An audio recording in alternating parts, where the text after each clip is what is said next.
안녕하십니까. 네, 우리 친구들, 우리 선생님들, 잘 보내고 계신지요? 네, 오늘은 9월 1일, 화요일입니다. 제가 매 주일마다, 영상을 올리는데, 매 주일마다 올리는 영상은, 제가 이제 말씀을 통해서 우리 중등부와 함께 나누고 싶은 메시지 영상이고, 오늘부터 이제 비정기적으로 제가 읽는 책들이나 어떤 제가 읽은 글들을 통해서 우리 중등부 친구들과 선생님들과 함께 나누고 싶어서 오늘 이 영상을 준비하게 됐어요. 이 영상이 정기적으로는 올라가진 않을 것 같아요. 비정기적으로 영상이 올라갈 것 같고, 제가 책을 또 읽고 또 나누는 그런 형태이기 때문에 또 제가 매 주일마다 전하는 메시지와는 또 다른 또 의미가 있을 거라고 생각이 됩니다. 제가 첫 시간으로 어떠한 책을 나누고 또 어떠한 내용을 나눌까 고민을 하다가 제가 이 책을 한번 준비해 봤어요. 회복하는 교회라는 책이에요. 회복하는 교회, 우리가 다시 모일 때라는 책인데, 이 책은 한 분이 쓰신 것이 아니라 6분의 목사님이, 6분의 이제 사역자분들이 이제 각자의 파트를 맡으셔서 각자의 주제에 맞춰서 쓰신 글이에요.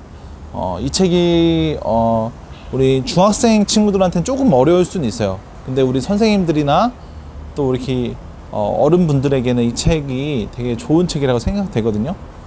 이 책 내용은 그거예요. 뭐냐면 지금 우리 한국교회가 코로나19를 맞이해서 2020년 한 해 동안 많은 어려움을 겪고 있잖아요.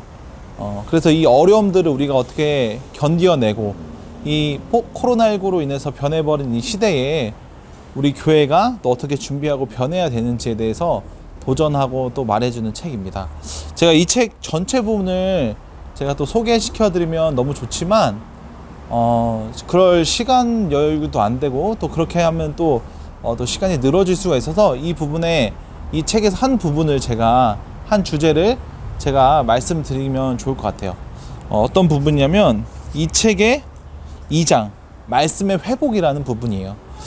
이 부분은 이정규 목사님께서 쓰신 글인데, 이 글을 제가 간략하게 소개하고 또 제가 간단하게 이 책 내용을 이제 말씀드리면서 오늘 시간을 한번 보내보도록 하겠습니다. 말씀의 회복이라는 주제로 이정규 목사님이 글을 쓰셨어요. 부제는 이거예요. 작은 하나님을 다시 큰 하나님으로. 네. 그래서 포스트 코로나 고난의 시대에 어떻게 말씀을 전해야 하는가라는 질문을 시작합니다. 이 책 이제 말씀의 회복 이 부분에서 말씀하시는 거는 다음과 같아요. 뭐냐면 오늘 우리가 이 고난의 시기를 지나면서 우리가 이 고난을 어떻게 받아들이고 해석해야 하는지에 대해서 오늘 말하고 있어요. 특별히 이정규 목사님은 이 고난의 문제에 대해서 우리가 제대로 이해하지 않고 또 우리가 제대로 설명해 주지 않으면 우리가 이 고난의 시기에 이 하나님을 오해하게 된다는 것이죠. 그래서 이런 고난의 문제, 사람이 당하는 이 고난의 문제를 우리가 잘 이해하지 않으면 일종의 역회심이 나타날 수 있다고 합니다. 여러분, 회심은 하나님께로 돌아가는 것이 회심이라면, 역회심은 하나님으로부터 다시 세상으로 돌아가는 것을 역회심이라 그래요. 오늘 우리가 이 고난의 시기를 지나면서 우리가 이 하나님의 말씀을 통해서 이 고난을 우리가 올바로 해석하고 받아들여야지만, 우리가 하나님의 말씀을 통해 그분의 참모습을 재발견하고 또 고통 가운데 오히려 더 깊은 신앙을 갖게 하고 이웃을 즐거이 섬기게 만드는 백신과도 같다고 오늘 이 책에서 나와 있습니다. 그러면서 이정규 목사님이 이 고난의 문제를 어떻게 처음에 접근을 하시냐면, 첫 번째로 모든 사람들에게 하나님은 고통을 주신다는 거죠. 근데 이 고통을 주신다는 것이, 우리가 여기서 이해해야 되는 것이, 단지 하나님을 믿지 않는 사람에게만 하나님은 어려움을 주시는 것이 아니라 하나님을 잘 믿고 특별히 하나님의 교회를 확장하고 복음을 전하는 사람들에게까지 하나님은 고통을 주신다는 거죠. 지금 그것을 이야기하고 있어요. 그래서 대표적으로 이 책에서는 이 사도 바울, 이 복음을 열심히 전했던 이 사도 바울의 예를 들면서 사도 바울이 그렇게 복음을 전하라고 애를 썼지만 많은 어려움을 당하고 많은 힘듦을 당했음을 지금 이 책에서 인용하면서 이야기하고 있어요. 그렇기 때문에 결론적으로 이정규 목사님은 무엇이라고 얘기하냐면 우리는 어차피 늘 불순종합니다. 도리어 하나님의 계획과 뜻 가운데 고통에는 어떤 목적과 이유가 있음을 겸손히 인정해야 합니다. 사도 베드로의 말을 들어봅시다. 사랑하는 자들아, 너희를 연단하려고 오는 불시험을 이상한 일 당하는 것 같이 이상히 여기지 말고 오히려 너희가 그리스도의 고난에 참여하는 것으로 즐거워하라. 이는 그의 영광을 나타내실 때에 너희로 즐거워하고 기뻐하게 하려 함이라. 베드로전서 4장 12절 말씀부터 13절까지 말씀입니다.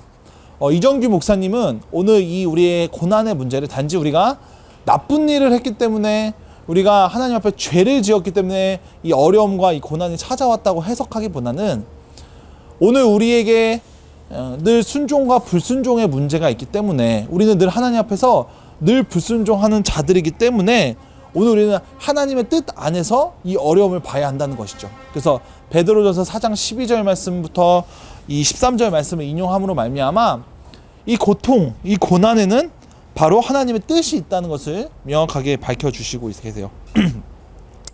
그렇기 때문에 오늘 이정규 목사님은 이 고난이라는 것을 우리가 이해하기 위해서는 사람의 지혜가 아니라 하나님의 지혜로 우리가 이것을 해석해야 된다라고 이야기하고 계세요. 이렇게 책에 나와 있네요. 하나님이 그분의 지혜로 계획하신 거대한 목적이 있다는 것을 우리는 알아야 합니다. 하나님은 이 일을 통해 수많은 사람에게 구원과 능력을 베푸실 것입니다. 여러분, 코로나19라는 이 어려움은 단지 우리가 어려운 일을 만나는 것으로 끝나는 것이 아니라 하나님은 이 일을 통해서 수많은 사람에게 구원과 능력을 베풀 것이라고 이야기하세요. 여러분, 우리가 이것을 받아들이고 이해해야 되는 거예요.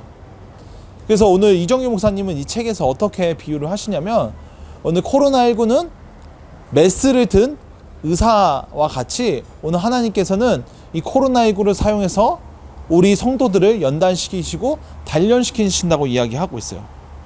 제가 읽어드릴게요. 이 부분을. 코로나19는 메스며 메스를 주신 분은 선하신 하나님입니다. 그렇다면 우리가 무엇을 두려워합니까? 우리가 지금 겪는 고통은 더 나은 삶을 위한 하나님의 메스일 뿐인데 말입니다. 여러분, 오늘 하나님께서는 이 우리에게 어려움들을 허락하시면서 이 어려움들이 단지 우리의 삶을 어렵게 하려는 그런 수단이 아니라 의사 선생님께서 환자를 치료하고 또 환자를 치료하기 위해서 칼을 대는 것처럼 오늘 우리 하나님께서 이 코로나19라는 이것들을 사용해서 우리 믿는 자의 삶을 더 변화시키시고 또 완전하게 만들어 가신다는 것이죠. 근데 이런 말이 지금 이 이야기를 듣는 우리 친구들, 우리 선생님들에게 어떻게 받아들여질지 모르겠어요. 또 이렇게 반응할 수 있겠죠.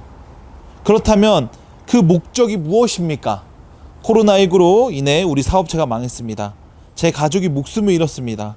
교회에 재정적으로 거대한 위기가 닥쳤고 많은 성도가 떠났습니까? 이런 질문들이 있겠죠. 근데 오늘 우리가 이 고난이라는 것을 우리가 쉽게 그것은 하나님의 뜻이야라고 우리가 쉽게 말할 수도 없지만 명확하게 말할 수 있는 것은 바로 이 고난을 하나님께서도 겪으셨다는 것이죠.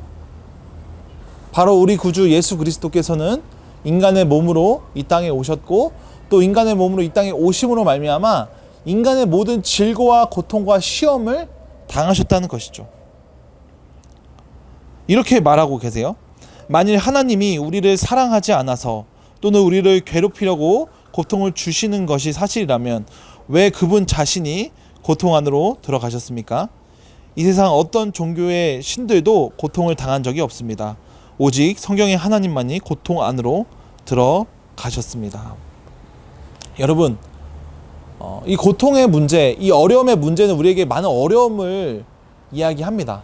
그러나 명확하게도 우리가 이 고통을 다 이해할 수는 없지만 우리 하나님의 아들 예수님께서는 이 고통으로 들어오셨다는 것이죠. 그렇기 때문에 오늘 우리는 이 고통을 겪으면서 이 어려움들 겪으면서 결국 하나님이 선하시다는 것을 오늘 우리는 인정해야 되는 거예요. 그래서 오늘 우리가 이 고통을 맞이하면서, 이 어려움을 맞이하면서 두 가지 반응을 할 수 있겠어요. 이 책에서 나와 있는데, 첫 번째 반응은 바로 이 어려운 가운데서 우리가 자기 연민을 하는 거죠. 자기 연민은 바로 내가 이 어려움을 당했기 때문에 나는 이러이러한 죄를 지어도 돼. 내가 이런 어려움을 당하기 때문에 나도 이렇게 불법적인 행동을 해도 되라고 말하면서 자신을 옹호하고 합리화하는 것이죠. 그런데 이거는 옳지 않아요. 왜냐하면 내가 어려움을 당했기 때문에 내가 나쁜 일을 할 수 있어라고 말하는 것은 내가 어려운 일을 당했기 때문에 내가 또 다른 죄를 진다는 말이거든요. 이것은 우리 그리스도인의 합당한 태도가 아니에요. 오늘 우리가 악한 일을 당했다고 해서 그 악한 일을 악으로 갚는 것이 아니라, 우리가 어려운 일을 당했다고 해서 그 어려운 일로 보복하는 사람들이 아니라, 오늘 우리는 그 어려움을 감내하고 이겨내고 또 이것들을 통해서 하나님의 뜻을 발견하는 사람이죠. 이런 태도가 올바른 것이 아니라, 오늘 이정규 목사님은 말씀에 근거해서 이렇게 말씀하세요. 제가 읽어드릴게요. 치료제는 성경에서 말하는 그리스도입니다. 이 그리스도를 보십시오. 그분은 얼마든지 자기를 연민하실 수 있었습니다. 율법에서 말한 바 순종하면 복을 받고 불순종하면 저주를 받는다는 말씀을 그분 역시 모를 리 없었습니다. 우리 모두는 불완전한 순종을 할 뿐이지만 그분은 진정하고 완벽한 순종을 하십니다. 그럼에도 복을 받지 못하셨습니다. 우리 모두는 자주 불순종하지만 그분은 한 번도 불순종하신 적이 없습니다. 그런데 어떻게 되셨습니까? 결국 십자가의 저주 아래 놓이셨습니다. 성부 하나님의 버리심을 받으셨습니다.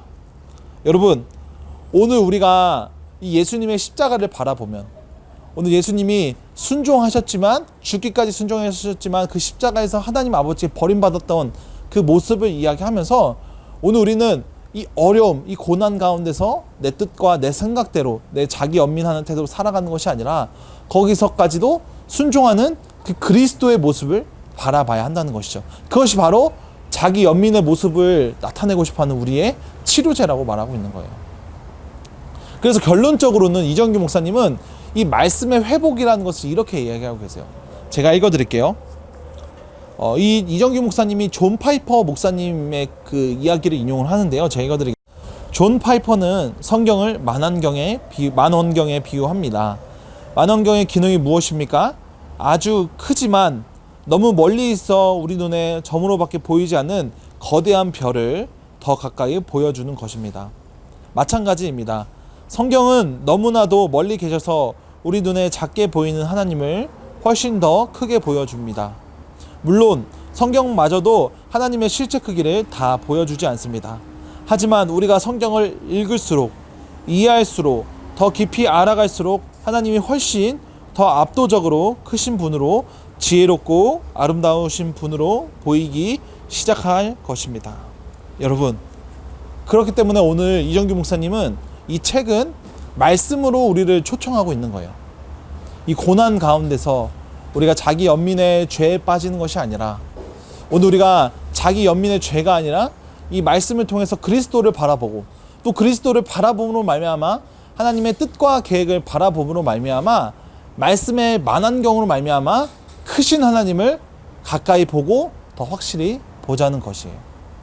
그래서 이 책의 마무리는 이렇게 이야기하고 있어요. 시편 119편 67절 말씀입니다.